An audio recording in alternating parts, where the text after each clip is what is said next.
सुबह का वक्त था। सूरज की लाल किरणें दिन की शुरुआत कर रही थी। हरे भरे पेड़ों पर पंछी मीठे सुर में गुनगुना रहे थे। ऐसे निसर्गरम्य वातावरण में सरस्वती अनाथ आश्रम छोटे बच्चों की सेवा कर रहा था। कभी कभार शायद माँ का प्यार भी कम पड़ जाए, लेकिन इस आश्रम में बच्चों को मिलने वाले प्यार में कभी कमी नहीं आती थी। सूरज की कोमल धूप में मात्र 15 से 16 साल की पीहू सूरज को एकटक निहार रही थी। तभी उतने में उसे एक ख्याल आया। सूरज जैसे जैसे ढलता जाता है वैसे वैसे परछाइयों को पीछे छोड़ता जाता है, और पीछे छूटी हताश परछाई फिर से उगते सूरज की राह देखते हुए रोती रह। इस विचार से पीहू का मन भर आया और उसे अपनी माँ की याद आई।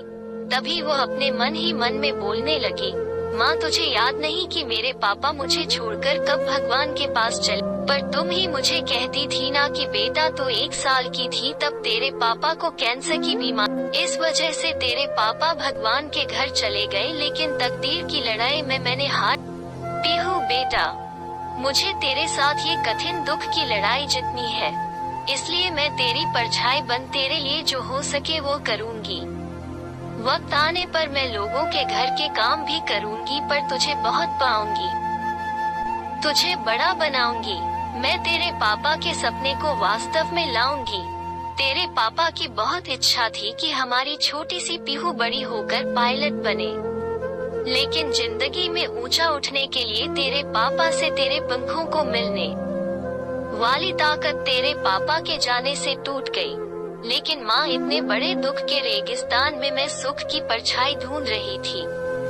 मेरे इन पंखों को बल देती माँ। लेकिन क्यों माँ, क्यों मेरे पंखों को बल देने से पहले मुझे क्यों छोड़कर चली गई? पापा की तो पितृछाया मुझे ना मिल सकी, पर तू तो मेरी परछाई बनकर जी रही थी। फिर क्यों तू भी मुझे छोड़कर चली गई? लेकिन तेरे जाने से मैं तेरी ममता से जुड़ी रही, तेरे प्यार की परछाई ढूंढते हुए दुख के रेगिस्तान में अकेली रही।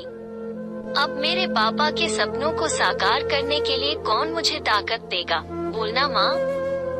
पीहू मन ही मन बोल रही थी। तभी उतने में प्यार और ममता से सभी लड़का लड़कियों से बर्ताव करने वाली सीमा मैडम ढूंढते हुए पीहू को देखने आई और प्यार से बोली, बेटा क्या हुआ, क्यों रो रही हो? तभी पीहू अपने आंसू पोंछते हुए बोली, मैडम मुझे अपनी माँ की बहुत याद आ रही है। तभी सीमा मैडम ने पीहू को अपने सीने से लगाया। वो बोली, देखो पीहू बेटा, ऐसे नहीं रोते। मुझे पता था तुम्हारी माँ तुम्हारे लिए प्यार और ममता की परछाई थी, लेकिन उसे भी भगवान ने ले लिया। पीहू, जिंदगी और मौत किसी के बस में नहीं होती है। पीहू सीमा मैडम की तरफ देखते हुए बोली, मैडम भगवान भी कितने कठोर दिल के होते हैं।